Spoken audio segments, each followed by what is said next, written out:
अमेरिकेत जॉब करायचा आहे, शिकायला जायचंय किंवा परमनंटली सेटल व्हायचंय. H1B बद्दल खूप वेळा ऐकलंय, पण लॉटरी, स्पॉन्सर, अप्रुव्हल हे सगळं कसं होतं हे कधीच समजलं नाही, राईट? खरं सांगू का, H1B ही एक्झाम नाही तर एक लॉटरी सिस्टीम आहे.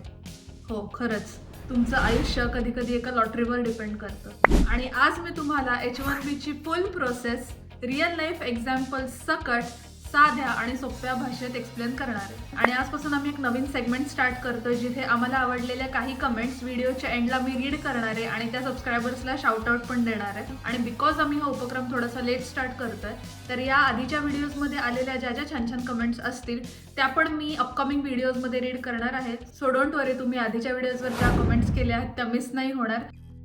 नमस्कार मंडळी, मी आहे भक्ती आणि अमेरिकन लाईफ मराठी वेबमध्ये तुमच्या सर्वांचं स्वागत आहे. आज आपण H1B विजा समजून घेणार आहोत आणि त्यासाठी एक रिअल लाईफ एक्झाम्पल बघूयात. पुण्यामध्ये अनिल नावाचा मुलगा आहे ज्याचं अमेरिकेत जॉब करायचं स्वप्न आहे. सो तो अमेरिकेत स्टुडंट म्हणून जातो, तिकडे मास्टर्स कंप्लीट करतो आणि त्याला अमेरिकेतल्या कंपनीत जॉब लागतो. Mom, Dad, look! I finally did it! पण आता अमेरिकेत हवा तेवढा काळ राहण्यासाठी त्याला H1B विजा लागणार आहे. आता H1B विजा म्हणजे काय? अमेरिकेत येऊन राहण्यासाठी वेगवेगळ्या प्रकारचे विजास लागतात, जसं की वर्क विजा, डिपेंडंट विजा, टुरिस्ट विजा, स्टुडंट विजा आणि अजून बऱ्याच कॅटेगरीज आहेत. त्यातला सगळ्यात फेमस विजा म्हणजे H1B. H1B हा एक वर्क विजा आहे. हा विजा मिळाल्यावर तुम्ही अमेरिकेतल्या कंपनीसाठी काम करू शकता. हा विजा अमेरिकेतल्या स्पेशालिटी ऑक्युपेशनसाठी डिझाईन केलेला नॉन इमिग्रंट विजा असतो आणि हा विजा ज्याला मिळतो तो व्यक्ती अमेरिकेतल्या कंपन्यांमध्ये 3 वर्षापर्यंत काम करू शकतो आणि याच्या पुढे 3 वर्ष हा विजा एक्सटेंड पण होऊ शकतो. सो या विजाची व्हॅलिडिटी टोटल 6 इयर्स अशी आहे. आता बघूयात हा विजा मिळतो कोणाला किंवा या विजासाठी एलिजिबिलिटी काय आहे.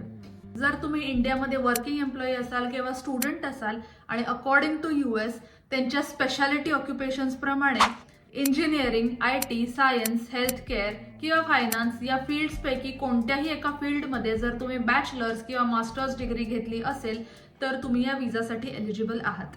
पण सगळ्यात इम्पॉर्टंट प्रश्न म्हणजे H1B मिळतो कसा? तर असं आहे की या विजासाठी तुम्ही स्वतः अप्लाय करू शकत नाही, तुम्हाला स्पॉन्सर लागतो. म्हणजेच एखाद्या कंपनीने तुमच्यासाठी हा विजा स्पॉन्सर करायला हवा. TCS, Infosys, Google, Amazon, Microsoft यासारख्या असंख्य कंपन्या H1B विजा स्पॉन्सर करतात. समजा तुम्हाला गुगलमध्ये जॉब मिळाला तर गुगल तुमच्यासाठी हा H1B विजा स्पॉन्सर करेल. So rule is simple, job मिळाला तर स्पॉन्सर आहे आणि स्पॉन्सर आहे म्हणजे H1B मिळण्याचे चान्सेस जास्त आहेत. सो फायनली अनिलला अमेरिकेतल्या गुगल कंपनीमध्ये जॉब मिळाला आणि त्याची कंपनी त्याचा विजा स्पॉन्सर करायला रेडी पण झाली. Wow, so lucky right? नाही, इतक्यात नाही. आता येतो सगळ्यात शॉकिंग पार्ट, तो म्हणजे लॉटरी सिस्टीम. गंमत आता अशी आहे की H1B विजासाठी लॉटरी लागते. हो, रिअल लॉटरी. दरवर्षी 5 लाख लोक, भारतातली नाही जगातली 5 लाख लोक या H1B विजासाठी अप्लाय करतात आणि त्यातले फक्त 85,000 ॲप्लिकेशन्सच सिलेक्ट होतात. म्हणजे तुम्ही कितीही टॉपर असला, तुमच्याकडे जॉब असला किंवा एखादी कंपनी तुमचा विजा स्पॉन्सर करायला रेडी सुद्धा झाली तरीही लॉटरीमध्ये जर तुमचं नाव आलं नाही तर H1B मिळत नाही. सो लिटरली तुमचं फ्युचर, तुमचा जॉब, तुमचं अमेरिकेतलं राहणं हे सगळं एका लॉटरीवर डिपेंड करतं आणि म्हणूनच H1B मिळण्याची जी प्रोसेस आहे ती खूप स्ट्रेसफुल असते. आणि गंमत माहितीये, हे जे 85,000 ॲप्लिकेशन्स एव्हरी इयर सिलेक्ट होतात ना, त्यातले 70% लोक इंडियन्सच असतात. आता लॉटरी जिंकल्यावर काय होतं? चला, अनिलचा H1B विजा या लॉटरीमध्ये पिक झाला. पण तुम्हाला जर वाटत असेल की H1B लॉटरीमध्ये पिक झाला म्हणजे सगळं सॉर्ट झालं का, विजा हातात आला का, तर नाही, अजून थांबा, खूप प्रोसेस बाकी आहे. H1B लॉटरी सिलेक्ट झाली म्हणजे तुमचं नाव फक्त ड्रॉमध्ये आलेलं आहे, अजून विजा मिळालेला नाहीये. दरवर्षी मार्च महिन्यात ही लॉटरी लागते आणि त्यात जर तुमचं नाव सिलेक्ट झालं तर तुमची कंपनी USCIS कडे H1Bचं फुल पेटिशन फाईल करते. USCIS म्हणजेच US गव्हर्नमेंटची इमिग्रेशन एजन्सी.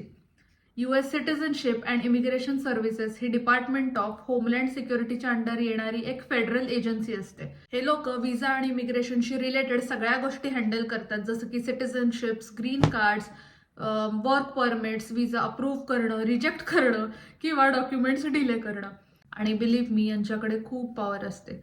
त्यांनी जर ठरवलं ना तर ते तुमचं फ्युचर बनवूही शकतात किंवा बिघडवूही शकतात. आणि हे बोलून मी तुम्हाला घाबरवत नाहीये, पण दॅट्स ट्रू.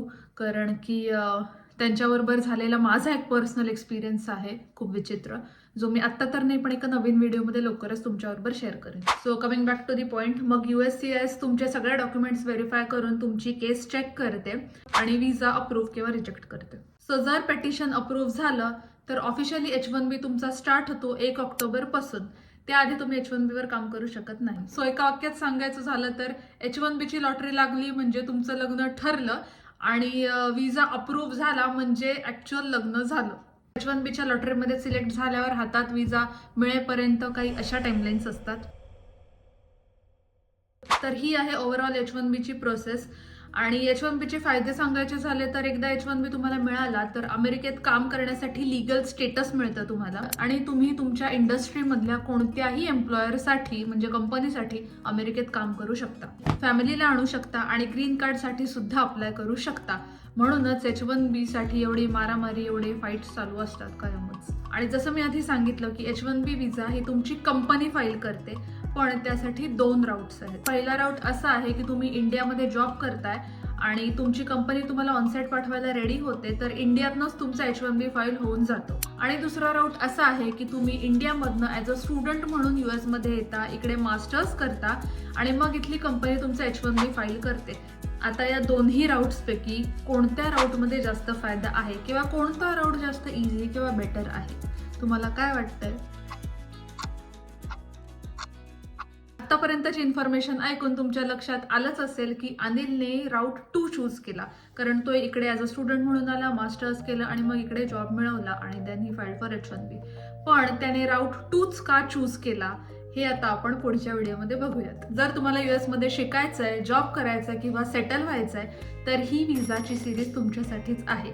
सो नेक्स्ट व्हिडिओमध्ये मी एक्सप्लेन करणार आहे F1 विजा टू H1B विजाची फुल जर्नी आणि इंडियन स्टुडंटसाठी real process. So video like करा, तुमच्या फ्रेंड्स आणि फॅमिली बरोबर शेअर करा आणि जर चॅनलवर नवीन असाल तर प्लीज सबस्क्राईब करा, कारण अमेरिकेशी रिलेटेड सगळं इन्फॉर्मेशनल कंटेंट मी आपल्या चॅनलवरती दाखवत असते. आणि तुम्हाला विजा रिलेटेड काहीही प्रश्न किंवा डाऊट्स असले तर प्लीज कमेंट सेक्शनमध्ये बिनधास्त टाका. तुम्हाला असं वाटत असेल की मी अजून कोणता टॉपिक किंवा अजून काही माहिती विजा रिलेटेड कव्हर करायला हवी आपल्या अपकमिंग व्हिडिओजमध्ये तर तेही मला सजेस्ट करा आणि मी ते नक्की कव्हर करेन. व्हिडिओ शेवटपर्यंत बघितल्याबद्दल धन्यवाद. भेटूयात पुढच्या शुक्रवारी. Bye bye.